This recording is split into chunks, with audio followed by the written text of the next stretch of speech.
Olá meninos, boa tarde, bom dia, né? Tudo bem com vocês? Nós hoje vamos trabalhar o capítulo de número 8, onde ele vai falar acerca da religião e do Estado, e nós vamos focar um pouco na nossa leitura.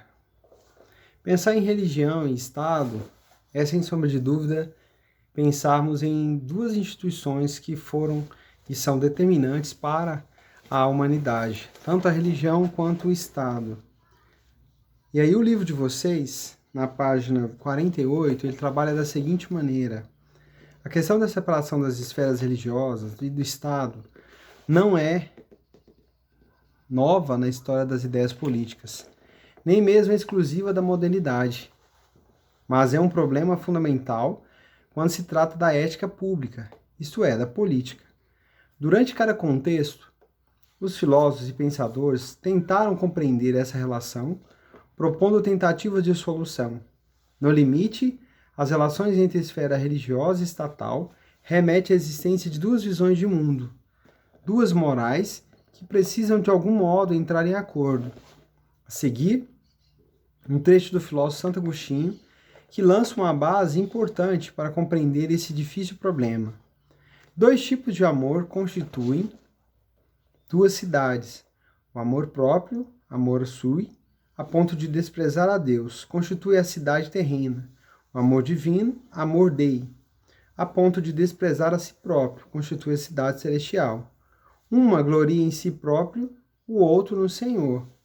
Um procura a glória perante os homens, para o outro, Deus, que conhece a consciência, é a maior glória.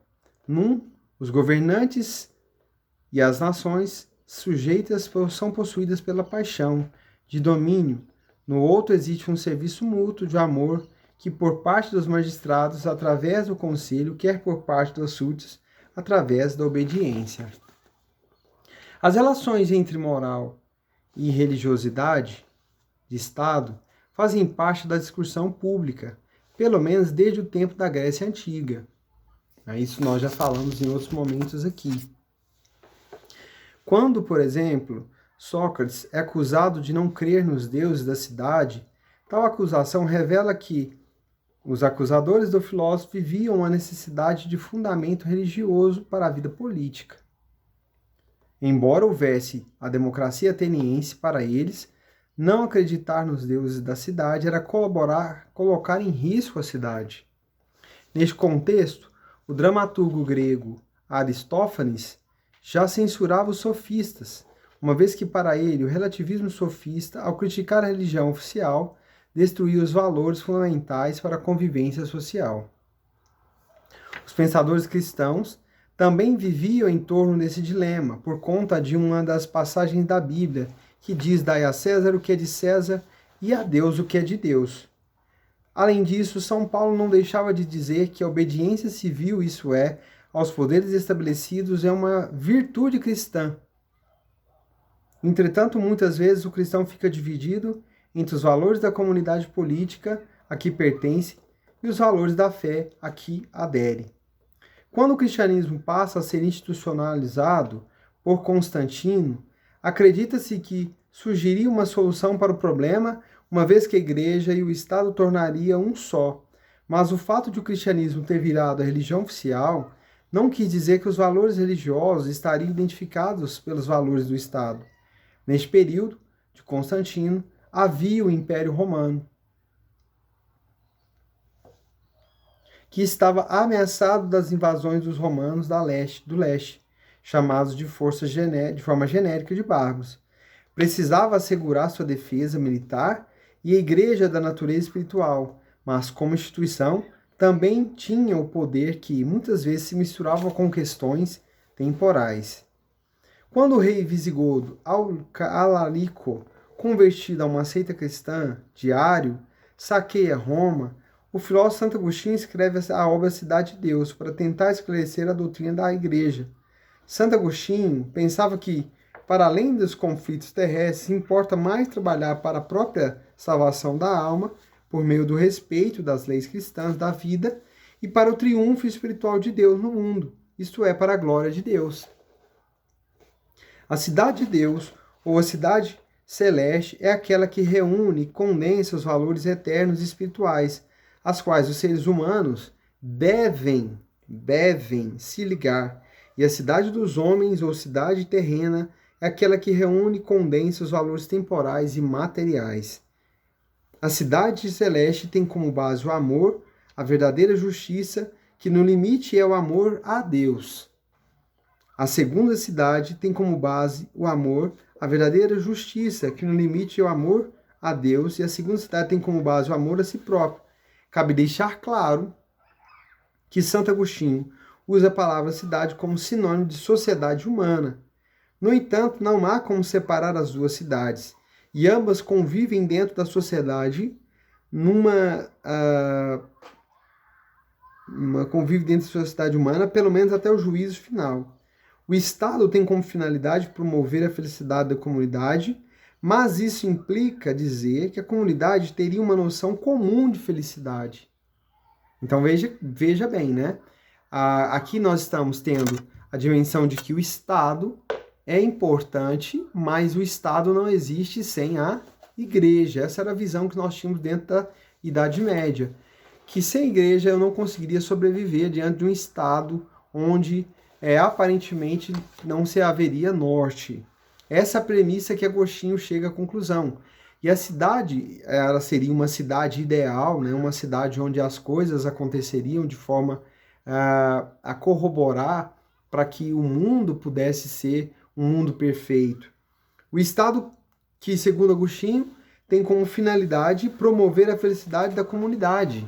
E aí a gente pega a fala de Aristóteles, que falava que o fim último do homem era a felicidade. E agora o Agostinho já vai falar que o Estado tem como finalidade a busca da felicidade. Então veja a contradição. Na visão aristotélica, o próprio homem é capaz de buscar a sua felicidade. Já em Agostinho, o homem só encontra a felicidade se ele estiver diante de Deus, né? Então, deste modo, quanto mais a sociedade caminha para a realização da verdadeira justiça, mais ela se encaminha para a cidade de Deus. Quanto menos a sociedade caminha em direção à realização da verdadeira justiça, isso é quando começa a se corromper e passar a se basear em aparência de justiça, que é o amor próprio do ser humano, mas ela se aproxima da cidade terrena. Então, aqui o que é a discussão? A discussão que se faz é sobre a questão do mal. De onde vem o mal? O mal vem do homem, da prática do homem que se afastou da vontade divina. Então, todas essas coisas que nos cercam de maneira corroborativa, né, coercitiva, na visão de Agostinho, elas acontecem porque o homem se afastou de Deus. Então o homem precisa de retornar a Deus, porque somente nele esse homem conseguirá ser feliz. Em resumo, né, isso dentro da perspectiva medieval, tá certo? Em resumo, as leis da cidade terrena devem tentar se aproximar da cidade celeste. Por quê? Porque o valor espiritual é o fundamento e a finalidade última. Né? Diferente do que Aristóteles dizia, que a felicidade era a última coisa que o homem deveria alcançar, era o bem último e único que o homem deveria alcançar. Para Agostinho, o valor espiritual era a finalidade última do homem. Eu vim para ser um ser espiritual, para alcançar esse espírito. Deste modo, Santo Agostinho percebe que há, de fato, uma diferença entre os valores temporais e os valores espirituais, mas há também um vínculo inseparável entre ambas as esferas. Não necessariamente a cidade celeste corresponde à igreja, nem terrena corresponde ao Estado. Embora Santo Agostinho não tenha dito isso, foi assim interpretado pelos poderes durante a Idade Média. Muitas vezes, em nome do poder espiritual, a igreja tomava medidas que na prática eram entendidas como de poder, na prática eram de poder terreno. O mesmo ocorria com o Estado. A política na Idade Média pode ser entendida assim: Papa e rei são soberanos, mas cada um em seu domínio. A autoridade do Papa em matéria religiosa e eclesiástica é absoluta, assim como o poder do rei sobre os súditos. Cada um deles deve se contentar com isso, mas uma vez rompido esse equilíbrio, haverá conflitos. Então isso eles estão dizendo ali na Idade Média, sem pensar no que acontecerá com Napoleão, quando retira a coroa, né? Na visão, o rei e o papa devem andar numa concordata, numa espécie de concordata, né? Cargos do rei devem concordar com cargos da igreja. E aí nós temos aí a venda da chamada sinomia, a venda de cargos. De qualquer forma, o importante no pensamento de Santo Agostinho é compreender que, ainda que as esferas diferentes no limite, os valores espirituais no que toca o momento, os valores temporais, isso foi interpretado pelos poderes constituídos, sejam sobre a igreja, seja sobre o Estado. Em meio ao contexto, após a Idade Média, no qual o capitalismo e os governos absolutistas estavam se formando, uma nova estruturação do Estado se formou necessária. A solução encontrada era separar a esfera da igreja da esfera do Estado, procurando desenvolver o Estado laico. Assim, analogamente, as leis da cidade dos homens passam a ser esfera pública. Então surge o conceito de público e o conceito de religioso, conceito de privado. Então o conceito de público passa a ser aquilo que está desligado da igreja. O conceito de privado passa a ser aquilo que está ligado à igreja. O problema é que por essa separação não se resolve a questão da relação entre as duas morais. Por exemplo, Aristóteles compreende que a finalidade do Estado é a promoção da felicidade à comunidade. Para ele, uma comunidade política deve entender estar assentada em uma finalidade comum, guardadas as devidas proporções. É o mesmo raciocínio de Santo Agostinho. A diferença é que Santo Agostinho chama essa finalidade de cidade de Deus ou de glória de Deus. Com a separação das duas esferas, o Estado agora passa a ter a concentração de poder com suas mãos em um detrimento da igreja. No entanto, ainda é preciso manter um valor comum para toda a comunidade, como Aristóteles havia percebido. Como os pensadores modernos procuravam resolver esse problema? Por meio do direito natural. Direitos com os quais todos os homens nascem e cuja razão pode reconhecê-los como verdadeiros, independentes da religião. Então a gente tem aqui uma contradição. Se nós temos verdades que são verdades religiosas, e essas verdades religiosas fazem parte do acervo do homem, em que momento esse homem trouxe essas verdades? Essa é a grande pergunta, porque esse homem, em um dado momento, ele não se comunicou com os seres divinos. E aí a perspectiva que se criou é que esse homem, então, ele é um ser divino por essência. Ele é um ser que nasce da vontade divina. E aí, nesse sentido, ele nasce com direitos naturais, e esses direitos naturais são direitos divinos. Então, a vontade divina do homem, por exemplo, de ser livre, a vontade divina de justiça, de amor, elas devem ser prerrogativas que devem prevalecer sobre a humanidade. Talvez pareça muito confuso para vocês que estão aí sentados, olhando e ouvindo, né? O que o Wagner está falando? Nós estamos tendo aqui a discussão que existiu no século XIV e XV sobre separa ou não separa a igreja do Estado. Se eu separo a igreja do Estado, eu posso correr o risco de separar leis que antes pertenciam apenas à igreja e que eram autenticadas ao Estado. Mas se eu separo o Estado, eu deixo esse Estado sem nenhuma relação com a igreja. E isso não é bom, né? Porque o Estado precisa da igreja, na visão agostiniana, para autenticar a sua postura. E aí, nesse sentido, é que aí surge a ideia do processo de secularização. Nós temos um processo de secularização que é um processo onde há a separação gradativa, paulatina da igreja e o do Estado.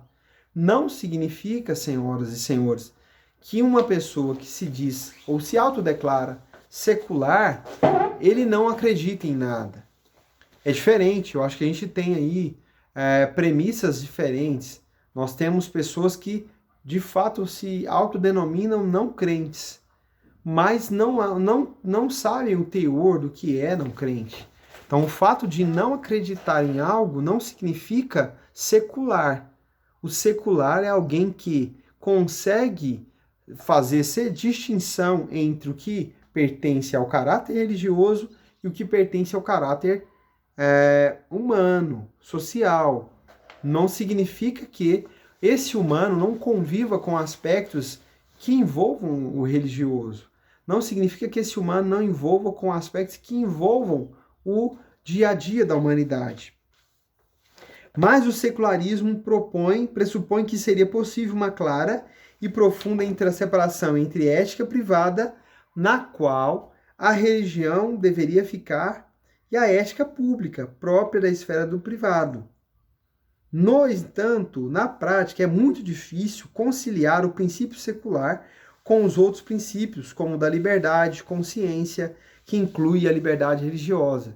Então aqui, por 1000 anos, os caras viveram atrelados à igreja. E de uma hora para outra surge uma discussão de que esse atrelamento deveria deixar de existir. Esse atrelamento deveria deixar de ser uma realidade, se tornar algo em que o Estado vai andar por um caminho e a igreja vai andar por outro. E elas vão tomar decisões envolvendo as suas comunidades. Todas as coisas convergem numa vontade de glorificar a Deus, mas um tipo de glorificação no qual eu tenho uma ética que leva em consideração uma moral individual e não uma moral pública. Então, a moral pública seria uma moral mais voltada para a sociedade. Uma moral privada seria uma moral mais voltada para a individualidade. Então, dentro da perspectiva aí de um médico que tem que fazer um trabalho de parto e escolher, já disse esse exemplo em várias vezes, escolher entre salvar uma vida e perder outra, ele tem que abrir mão dos seus aspectos religiosos, ele tem que pensar no que é melhor para a sociedade. Naquele momento, ele está tomando uma decisão laica. Ele não pode ser movido por decisões meramente humanas.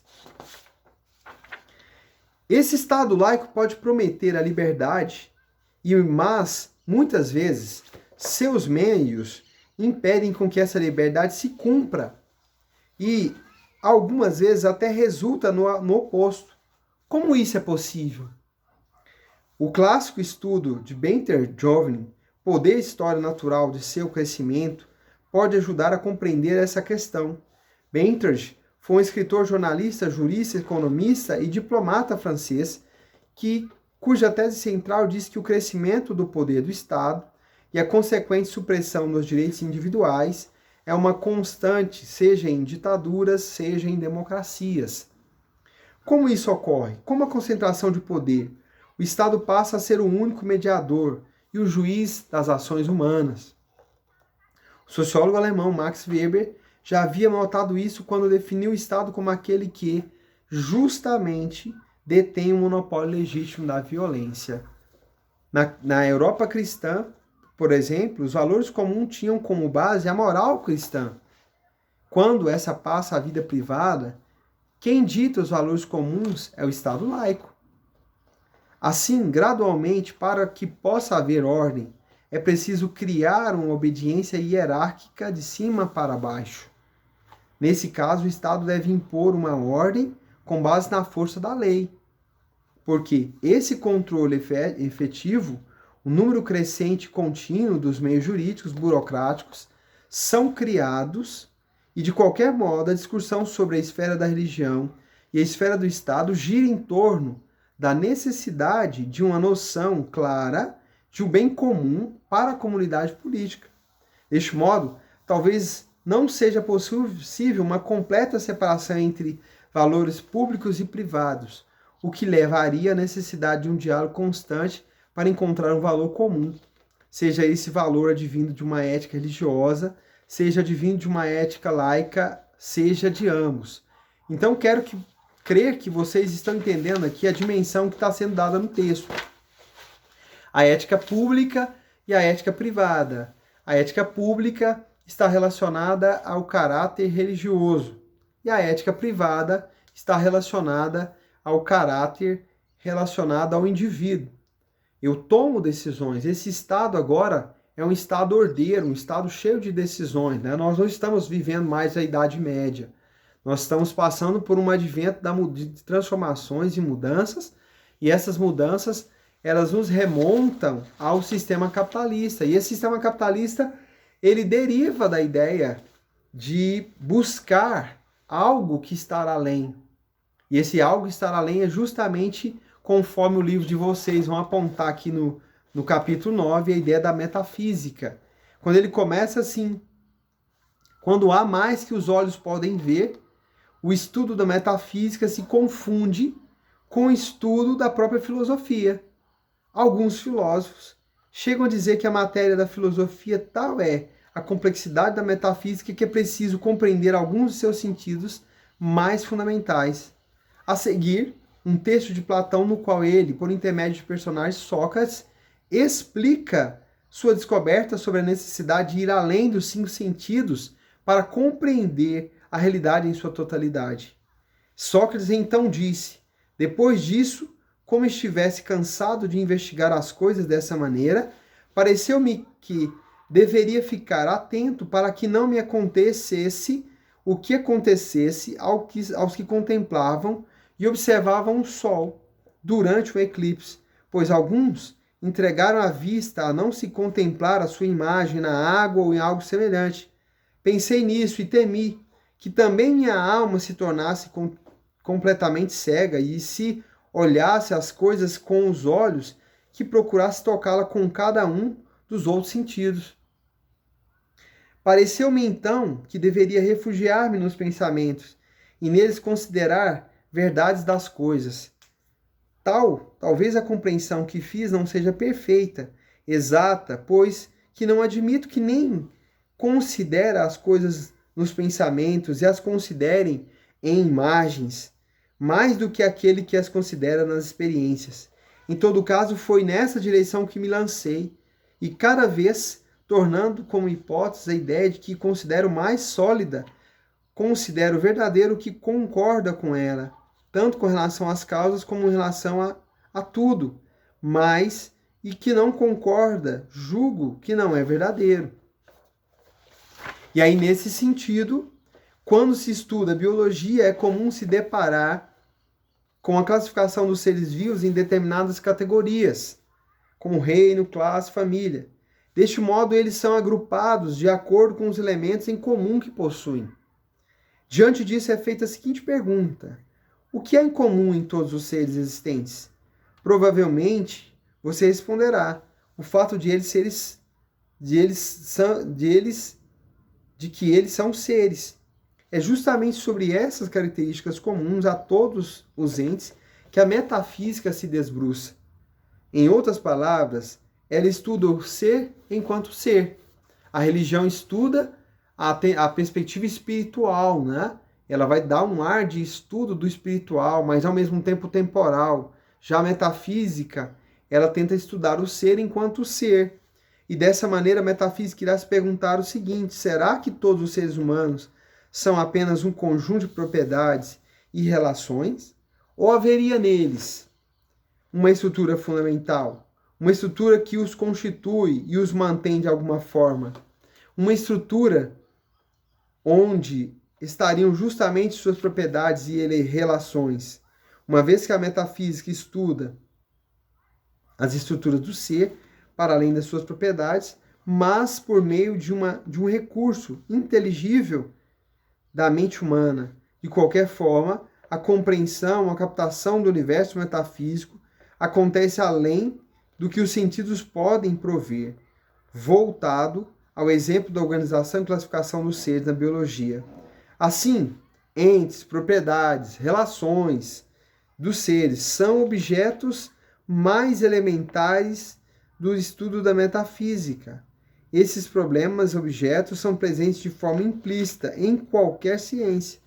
Pode parecer também que o estudo deles não tem uma utilidade muito aparente, e o pior, que não possuem qualquer impacto na visão do mundo de pessoas. No entanto, esses objetos provocam impacto fundamental que passam até desapercebidos, justamente por serem tão fundamentais.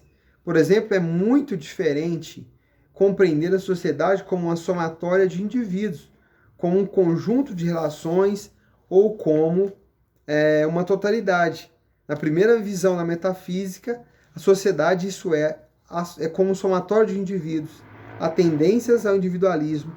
Já na visão da sociedade como totalidade, valoriza-se o coletivo em detrimento do indivíduo, quanto à visão da sociedade como um conjunto de relações e valorizando aquilo que mescla individualmente a coletividade, como as instituições.